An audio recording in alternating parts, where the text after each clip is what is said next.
The sound of cicadas. Let me ask a question, class. Have you ever woken up and randomly remembered the one anime that ruined your emotional stability back in 2011? Yeah, that one. You know, the one with the ghost girl in the white dress and the emotional damage disguised as a flower metaphor. Anohana, the flower we saw that day. Also known as, hey, wanna ugly cry for 11 episodes straight? This particular anime shows us that the worst enemy we as humans face on the planet isn't war or famine or whatever the hell Boruto writers are doing. It's time. Time is limited, unforgiving, and when you look back, it's not just the people or the places you remember, it's the regrets, the choices, the version of yourself you buried when you had to grow up. That's what Anohana captured with terrifying act. The moment you realize your childhood ended while you weren't looking. So class, let's end this month of August in the best way possible. Class is now in session. So for those of you who don't know or forgot, the setup to Anohana isn't just about a ghost. It's about a group of childhood friends who were inseparable until one of them, Mima, died in a tragic accident. And like so many kids who experienced loss too young, they didn't process it. They just drifted apart, one by one, year by year, until all that was left was silence and Jintan. Jintan is the main character, and he's completely shut himself off from the world. And not in the cool, brooding anime, like full on, I drop out of school and live off cup noodle kind of way. And then, one summer day, Mima comes back, just casually appearing in his room. Same dress, same smile, same chaotic energy. There's just one cat. Only he can see. At first, it feels like your standard ghost story setup. Unfinished business, spiritual closure, but that's the trap, because Mima isn't the scary part. The scary part is what happens when you're forced to confront the version of yourself you thought you buried with someone else. Mima isn't just haunting Jintan, she's haunting the fracture remains of their childhood. She's the embodiment of guilt, grief, and every word they didn't say before everything fell. And that's what's special about her, is Mima's not a horror trope. She just shows up one day. She's smiling, cheerful, like nothing had ever happened. Except something did happen. She died. And she knows that she died. And that's the thing. She's there, but not as the little girl they lost. She's aged up, a high school version of herself. It's like time kept moving for her as well, in this impossible unseen space. And that is what makes her terrifying, because Mima isn't just a ghost, she's a phantom of the life she never got to live. She's not haunting a house, she's haunting a future that was taken from her. And this is a future that she should have had. One where she should have grown up with everybody, should have been able to fall in love, get into fights, laugh, cry, and just be a teenager like the rest of them. But instead,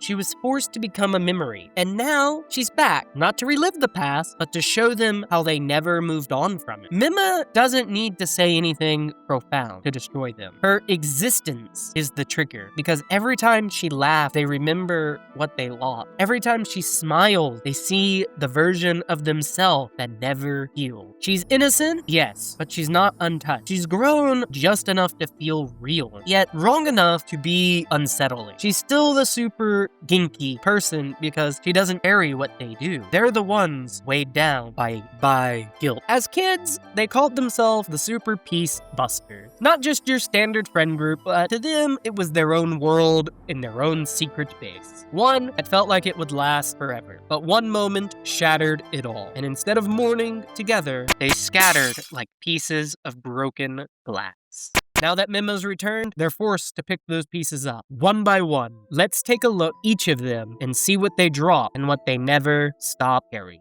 So, Jintan is a special case. He's the only one that can see Mima because he's the one who truly refuses to let go. He's afraid that healing will mean forgetting, but that's not how it works. And you know, it's kind of hard for him because how do you let go of someone who still shows up in your living room? He's not chasing ghosts. He's wanting to undo the moment he failed to say, I love you on that fateful day. Now, let's look at the other friend. You have Anaru. She was the tomboy growing up, but she entered high school and she decided to bury her inner child in trend cycles and friend circles that never really saw her. But deep down, she really wanted a duo, a chance to speak up when it mattered, to say that she didn't mean it. She wanted to be brave just once, back when it could have changed. Yukiatsu is probably the weirdest of the friend group and how he deals with the trauma, in my opinion. I still am not quite sure what the author was going for with this, but from what I've gathered, he thinks he deserves Mima's love more than anyone. And the thing about him is that he hates that Mima still chose Jintan. So we see Yukiatsu at certain times in the anime putting on a dress with a wig and acting like Mima's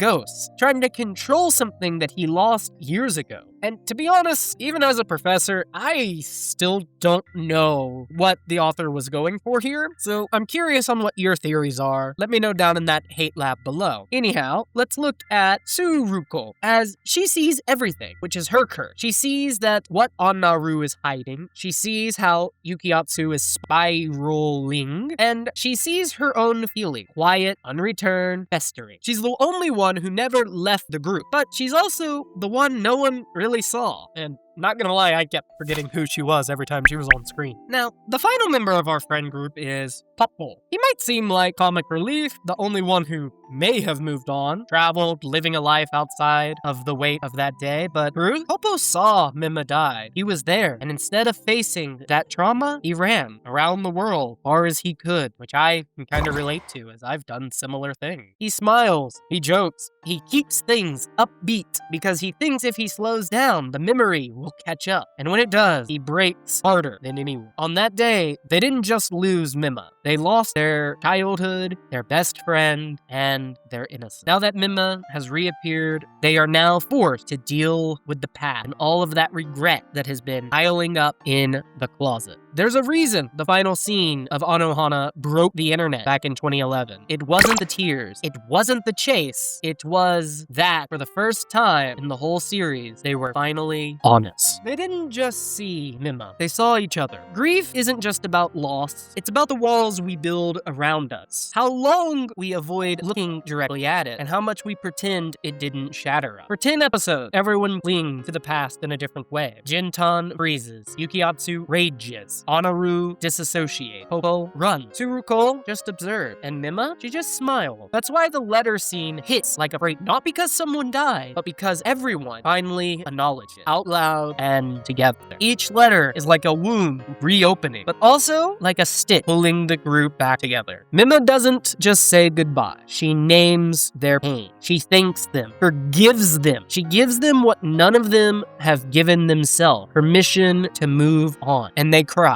Not anime cry, not the single tear down the cheek bullshit. Ugly crying, screaming, shaking, choking out the I'm sorry. Years of guilt coming undone in real time. It wasn't melodramatic. It was earned. Because the truth is, sometimes grief needs an audience. Sometimes healing starts with letting yourself be seen in the mess. Mima was never just a ghost. She was a promise they broke. And now, she's the closure they finally get to keep. Now, I need to be real with you for a second. So, unlike most people around me, I don't tend to get caught up on the small things in life. I've seen people come, I've seen people go. I've lost friends, some moving away, some moved on in other ways. Some never got the chance. But grief doesn't hit me like it hits other people. I don't sit in the sorrow. I don't spiral. I've been called an emotionless robot more times than I can count. But the truth is, I've just accepted life for what it is. Death is coming. Always has been. Always will. And when it arrives, I won't fight it. I won't flinch. I will shake its hand and call it a good friend. As one of my role models said in his 1998 film.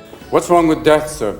What are we so mortally afraid of? Why can't we treat death with a certain amount of humanity and dignity and decency and, God forbid, maybe even humor? And this idea has stuck with me. And maybe that's why Anohana still rattles me a little. Because even when I can accept death, watching a group of kids struggle to do the same, that's when it hits. Which leads us to this group cry. The group cry in this anime never felt cheap, at least to me. I don't think because it had sad music or Mima finally saying goodbye is what broke. It's the fact that it was earned. As this anime was 11 episodes, and we watched every character change and grow up here and there from these weights that were holding them down. Where some of these chains never left their hearts, they just kind of got quieter and heavier. And we're seeing in this ugly cry scene that they're finally able to let go, release their chains, and just let it out. And that right there is why the group cry scene matters the most. Because it's the moment they finally take off their mask, and stop being strong, pretending to move on or faking their normal lives. They just break, all of them, at the same time. And for once, it's okay. I mentioned this back in my Grimgar video. Crying doesn't make you weak, and enduring doesn't make you strong.